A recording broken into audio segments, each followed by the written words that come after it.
Hey, everybody. Welcome to the Dallas Daily Show coming at you from our home studio today. But we're talking today about this concept pinch out to zoom in. Let's get into the conversation. All right, so this very interesting thing happened recently with my wife and I. We're in the car together, and she's got my phone because she's trying to find directions on something. And so I just kept telling her, I was like, well, all you got to do is pinch out. And she was like, well, I'm trying to zoom in. And I was like, yeah, pinch out. She's like, but I need to make it bigger. So I need to zoom in. I'm like, you'll zoom in if you pinch out. And she kept, for those of you watching the video version of this, here's how it looked.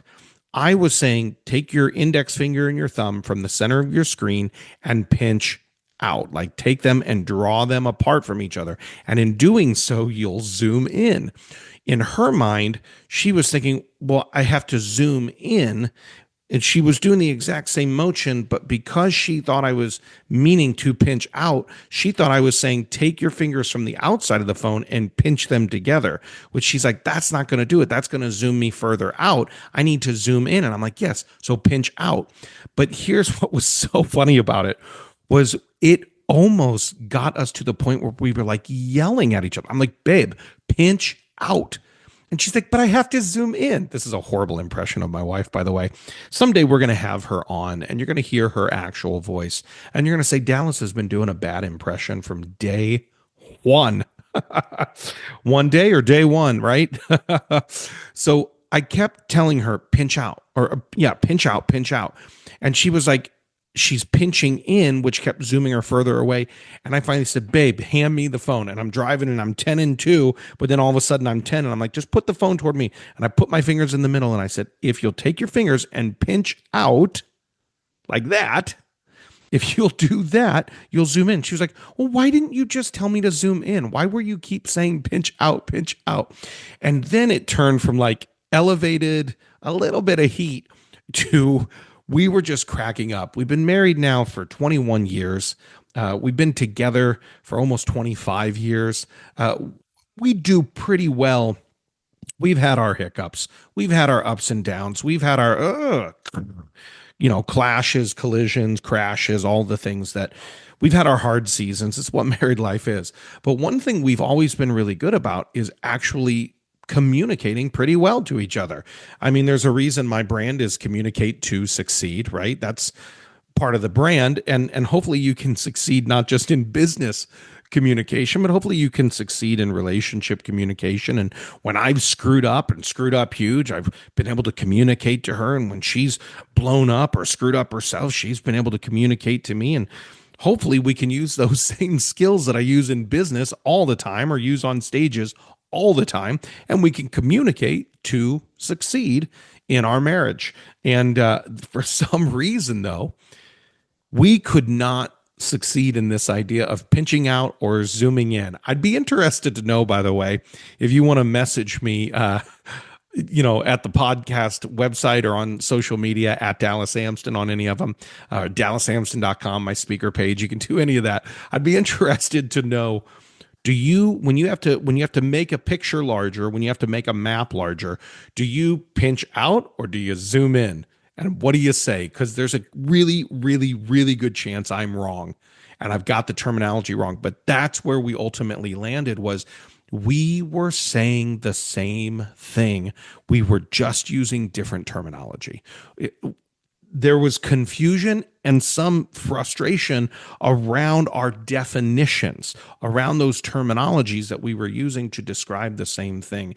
And I'm wondering how often in our lives we have interpersonal conflict because we don't have the right definition on the table, because we haven't clearly defined what it is that we want to do. So when we're trying to make our point known to people, when we're trying to relay our point of view, if they have a different definition of the same term that we're using, they're going to define it differently, and it's going to cause confusion and, like I said, possibly frustration.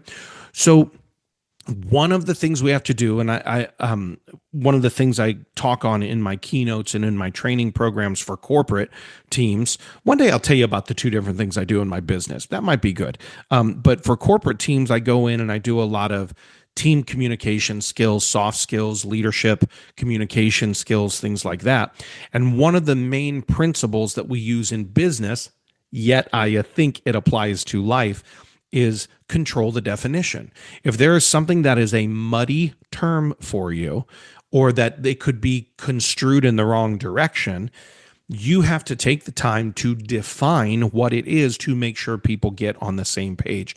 After all, what is great communication? Strengthening connection. Communication equals connection. You've heard me say that in the past on the pod. It's something I regularly come back to because I believe the greatest gap between where we are today, both in our personal self as well as in our society, where we are today versus where we want to be, is its communication skills. It's literally the soft skills of interpersonal when you're talking to yourself and interpersonal skills when you're talking with the world around you. But one of the core principles you have to have in place is make sure everyone has the same definitions. If I define, like if a boss, and this is a term I use sometimes, if I define like, hey, we need to take a more liberal approach to this strategy that we're using inside of our business, some people will take that as we have to be a little more open and free flow. Other people might actually mean you're leaning left, leaning to the political side of the aisle that is more left wing or liberal, right? So you have to be very careful with certain terminologies. Same if you're like, hey, we need a more conservative approach to this, everybody. They're going to go, what the people who are a little more politically minded are going to say, oh, wait, but I'm not a conservative, or I am a conservative, or is that what my boss means?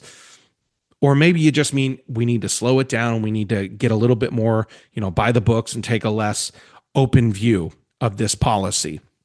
That could be what you mean. But if you say the wrong term, and especially if you use a loaded definition, you're going to create tension. You're going to create possible friction. You're going to create possible frustration, or at the very least, just hilarious confusion like my wife and I had.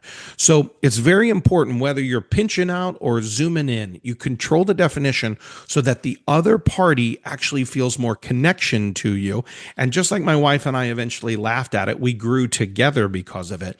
When you control the definition in any framework around confusing content, what you actually do is you're actually building further connection with people. So just think about that, my friends. Think about controlling the definition, create communication, create connection, because ultimately the gap between who you are and the future you that you want to be lies in your interpersonal skills and your interpersonal skills, how you talk to yourself, how you talk to the world around you. And that's what you got to work on. So go out there, my friends. Happy Monday to you if you're listening to it in real time. Have a championship day.